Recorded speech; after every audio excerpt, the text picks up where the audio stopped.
Pour sa 11e année consécutive sur le port Hercule, le Jumping International de Monte-Carlo a fait vibrer une fois encore les spectateurs ce week-end. Durant 3 jours, les meilleurs cavaliers au monde sur leur monture se sont affrontés sur une piste parmi les plus techniques des compétitions de haut niveau.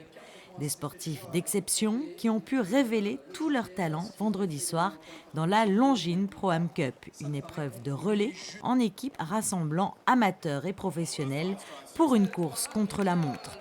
Une épreuve phare, toujours très attendue en principauté et à laquelle participe chaque année la présidente d'honneur de ce jumping, Charlotte Casiraghi. C'est toujours beaucoup d'émotions parce que c'est quand même une épreuve que le public attend chaque année et voilà, il faut aller très vite et donc à chaque fois qu'il faut aller très vite, moi ça me met un peu le trac mais sinon ça va. Et chaque année le jumping est toujours un moment unique à Monaco puisque je suis toujours impressionnée de voir à quel point les gens sont émerveillés de voir des chevaux débarquer sur le port comme quelque chose de magique et donc ça c'est toujours un bon moment. Sur Diamant et sur Casuta, le cavalier Inigo Lopez de la Ossa et son fils, âgé de seulement 12 ans, ont raflé la victoire.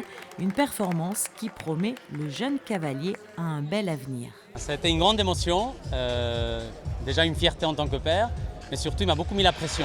Parce que quand j'ai vu finir son parcours, là je devais vraiment être à la hauteur, sinon il allait m'en vouloir. Donc c'était énorme, une grande satisfaction, surtout une grande fierté. Alors on t'a vu sur le parcours, on avait l'impression que tu volais avec ton cheval. Quand tu es rentré sur la piste, comment tu étais? Qu'est-ce que tu ressentais?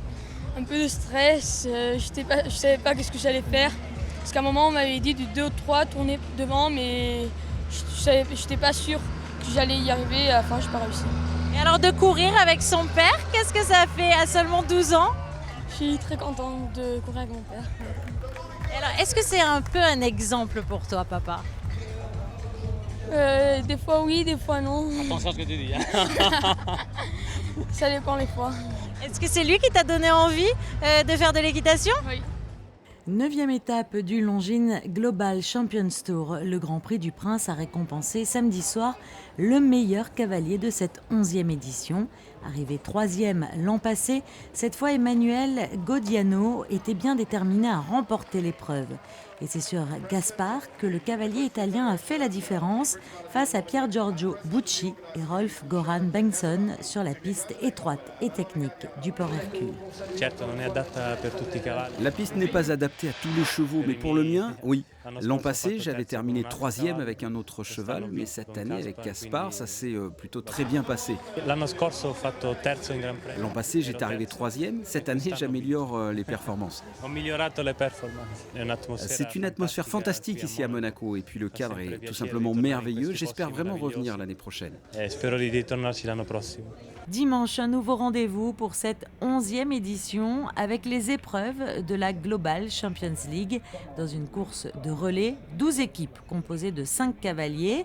Après Miami, Mexico, Anvers, Shanghai, Hambourg, Madrid, Chantilly et Cannes, c'est à Monaco que 2 des cavaliers de chaque équipe se sont associés dans un parcours technique de 1,50 m.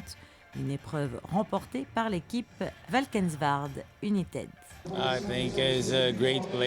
C'était une super compétition, ici l'ambiance, le public, le lieu, les gens sont fantastiques, tout est top.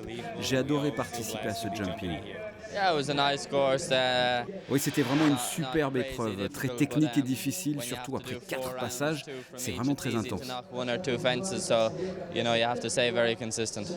Actuellement à la première place provisoire de la Global Champions League, une équipe aux couleurs de Monaco, l'équipe Monaco Assise qui, à l'issue de cette confrontation en principauté, a décroché la seconde place de l'épreuve, mais qui reste en tête du championnat devant Valkenswaard United et les Rome Gladiators.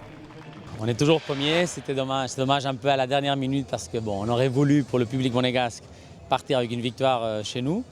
Mais bon, c'est comme une deuxième place, n'est quand même pas mal du tout. On est suivi de très près dans le classement général par le Valkenswaard United, qui quand même reste toujours en deuxième place, donc on est toujours premier dans le ranking. Espérons que ça va continuer comme ça. On a Paris la semaine prochaine, donc là on peut pas se tromper. À quelques semaines des Jeux Olympiques, le jumping international de Monte-Carlo aura permis aux cavaliers et à leur monture de faire leurs preuves et de ravir, une fois n'est pas coutume, les amateurs de sport équestre.